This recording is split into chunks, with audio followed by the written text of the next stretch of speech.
We have some breaking news here on CBS Sports HQ. Tim McCarver, a longtime catcher turned Hall of Fame broadcaster who was the voice of baseball for a generation of fans, died on Thursday.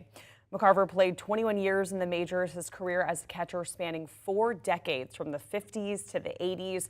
He spent 12 of those seasons with the Cardinals, catching Hall of Famer Bob Gibson and winning 2 World Series. When his playing career ended, he jumped right into broadcasting, working for all 4 major networks, including CBS. But he's most well known for his time at Fox Sports, where he and Joe Buck called all but 1 World Series from 1996 through 2013. When McCarver retired, he had called 23 Fall Classics, a record at the time.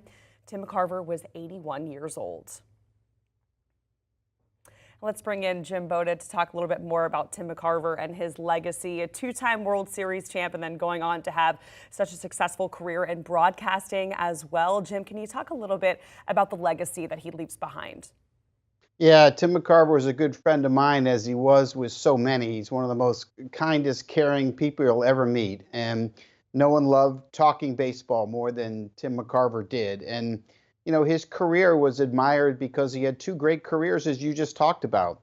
His playing career was 21 years. He got to the big leagues at age 17, played to age 38, ended up with 97 homers in his career. But he was the personal catcher for the Phillies, for Steve Carlton. He caught, as you mentioned, Bob Gibson. Made it to 2 All-Star games, and in 1967, he was second in the MVP voting. That's how good he was. But then later in his career, when he was no longer a starter, he was an elite backup catcher, and he absolutely excelled in that role.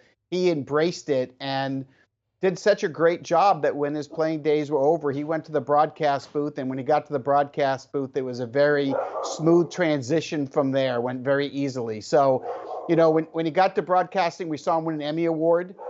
We saw him win the Howard Frick Award in 2012. So we're talking about a 2-time world champion. We're talking about a broadcaster that made the game so simple to so many listeners, taught the game to an entire generation of baseball fans. But more importantly, Jacqueline, I think the thing that really stands out for me was his kindness and how much he cared about everybody. All right, that's our MLB insider, Jim Bowden, joining us here on CBS Sports HQ. We appreciate it, Jim. If you're just tuning in, we are following some breaking news. Tim McCarver, a longtime catcher turned Hall of Fame broadcaster who is the voice of baseball for generations, died on Thursday. He was 81 years old.